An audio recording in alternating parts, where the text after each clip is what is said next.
వీళ్ళకి ప్రేమతో సరే నువ్వు ఈ పని చేసి పెట్టావు కదా వేయించుకుంటే తీసుకుని ఉండొచ్చు నేను, కానీ నువ్వు నాకు ఇంత ఇస్తే నీకు ఈ పని జరుగుతుందని ఇప్పుడు అడుగుతున్నట్లేదు కదా అప్పుడు. అయినా కూడా జనం ఓడగొట్టారు కదా. అంటే కరప్షన్ ని కంట్రోల్ చేశాడు అతను. రెవెన్యూ ఎక్కడ ఉంటది కరప్షన్ ఎక్కువ, రెవెన్యూ, పోలీసు, ఈ డిపార్ట్మెంట్స్ లోనే ఎక్కువ కరప్షన్.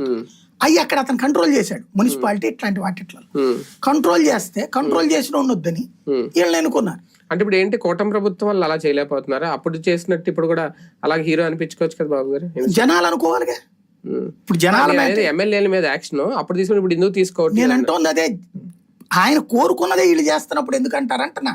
ఆయన కోరుకుంది ఎట్టు ఉండాలని వీళ్ళు, ఆయన కోరుకున్నదే వీళ్ళు ఎట్లాగా ఆ ఏరియాలో. ఇప్పుడు చిన్న ఎగ్జాంపుల్ చెప్తానండి.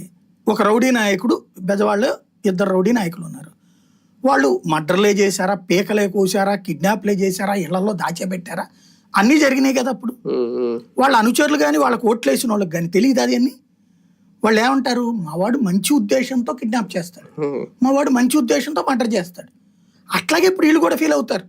అవి మనకి మీడియా ఏదో కథనాలు రాస్తుంది కానీ ఎమ్మెల్యే వాళ్ళకి ఇచ్చేటప్పుడు ఏదో ఇబ్బంది ఉండదు లేవయా అనుకుంటారు వీళ్ళు. అంతేగాని దాన్ని ఏదో మా ఎమ్మెల్యే వాళ్ళ ఇబ్బంది అని ఫీల్ అవ్వరు. కాబట్టి అది ప్రభుత్వం కోరుకుంటుంది, వాళ్ళు చేస్తున్నారు. ఇదంతా ఒక ఎత్తు అయితే లోకల్ గా ఇప్పుడు ఫర్ ఎగ్జాంపుల్ బొజ్జల సుధీర్ రెడ్డితో తీసుకుందాం. ఆయన ఒక రకంగా ఆయన ఫస్ట్ టైం ఎమ్మెల్యే. ఓకే, ఆయన బ్యాక్గ్రౌండ్ బొజ్జల గోపాలకృష్ణ రెడ్డి దగ్గర నుంచి ఉండే ఉండొచ్చు. సీనియర్ జూనియర్ ఈ డిఫరెన్సెస్ ఏమన్నా